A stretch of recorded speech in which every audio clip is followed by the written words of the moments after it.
Good day everyone! Hello guys! Kamusta kayo? Sana sa mga oras na to nasa maayos kayong kalagayan kalahong ano basa pala. So, ang papakita ko sa inyo guys, ang i-share ko sa inyo ngayon is yung top 5 aglonema na wala ako naging problema sa kanila and under my care, sila yung pinakamabilis sa aking alagaan. Ayan. Sa akin lang naman ha. So, malay nyo yung sa akin medyo nahirapan ako pero sa inyo napakadali lang. So base lang naman to sa aking mga na-experience dito sa aglonema. Ayan, ay papakita ko is yung top 5 na aglonema na talagang wala akong naging problema sa kanila. Talagang bilis lang nilang alagaan and ang bilis nilang mag-babies yun pa. So ito na, nagsisilip na. Guys, ang init kasi, pagpasensyahan nyo na. Ang init kasi ngayon naisipan ko mag-vlog. Kasi ang panahon ngayon, iinit, uulan, mamaya iinit na naman, kaya ayan. So, bibilisan ko lang pag-vlog kasi kalang ngayon ang init, pero mamaya uulan yung bigla. So, unahin na natin to si Brilliant Aglonema. Guys, so, ang laki.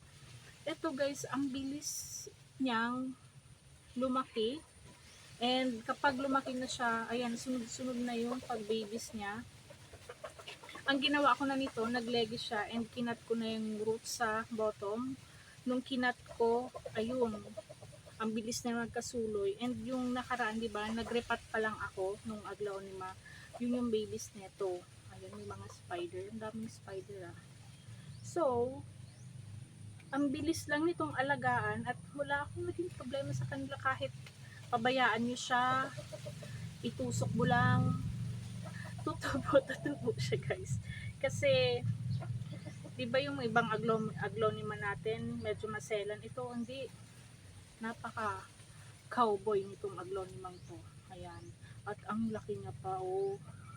Feeling ko lalaki pa siya. Kapag lumaki, di palitan ko na lang ng pot. Ayan guys, so, si Brilliant Aglonema. And, dapat pala yung unuin ako si syempre di magpapatalo.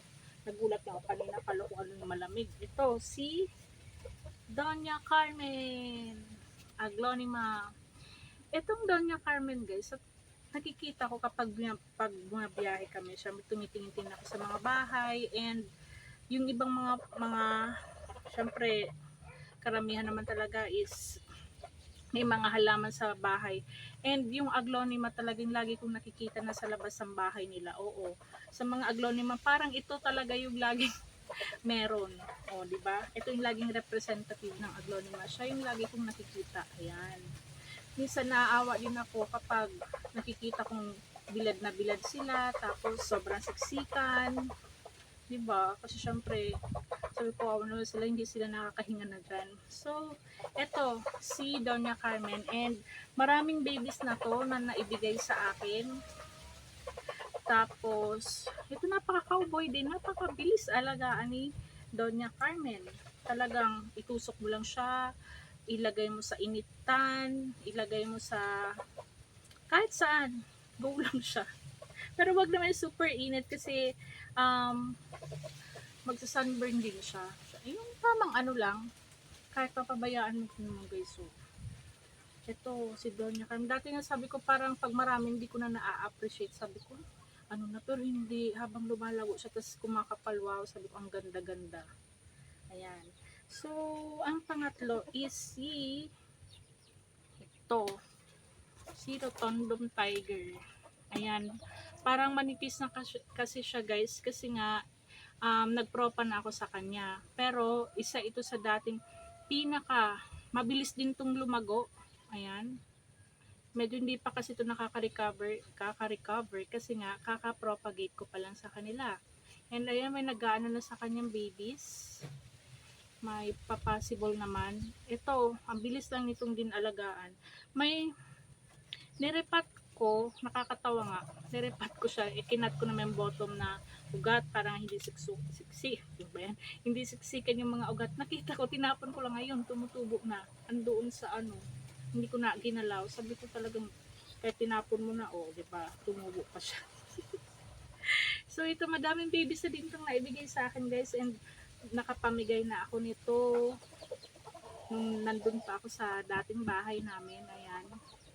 Yun lang yung mga pinapamigay ko, syempre yung mga common lang.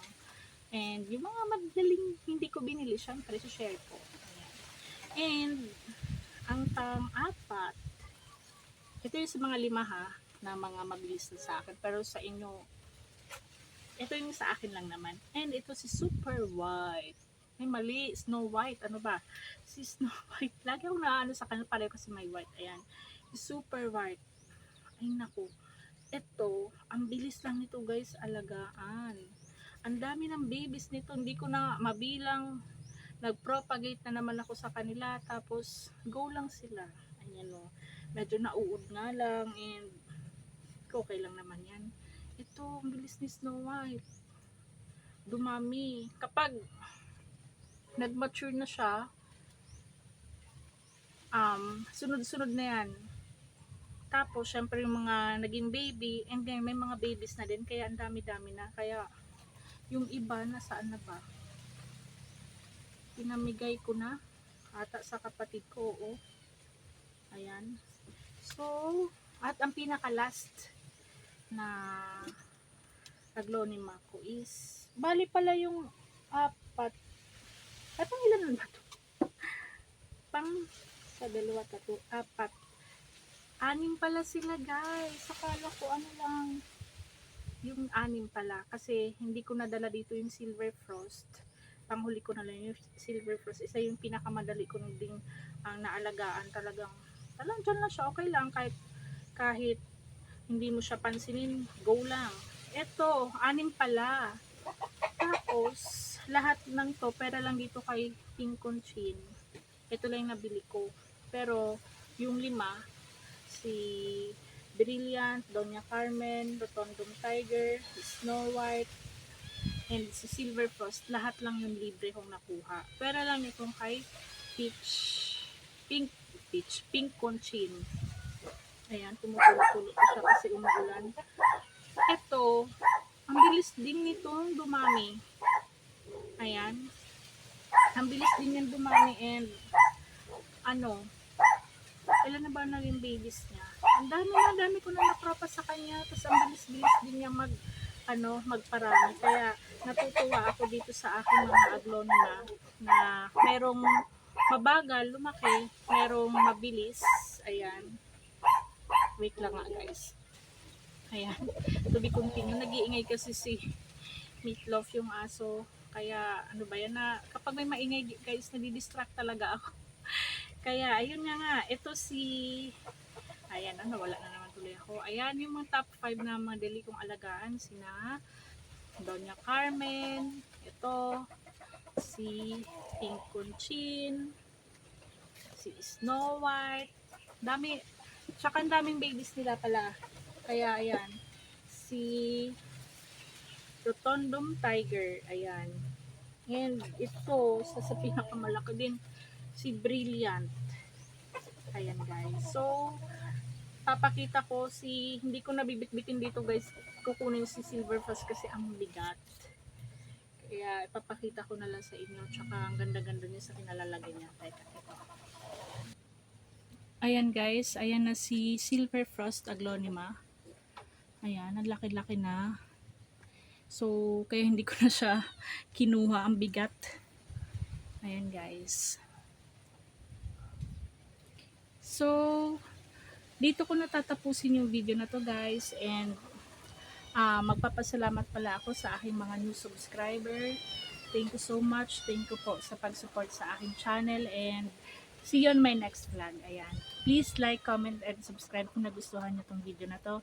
And ingat kayo lagi. Bye-bye!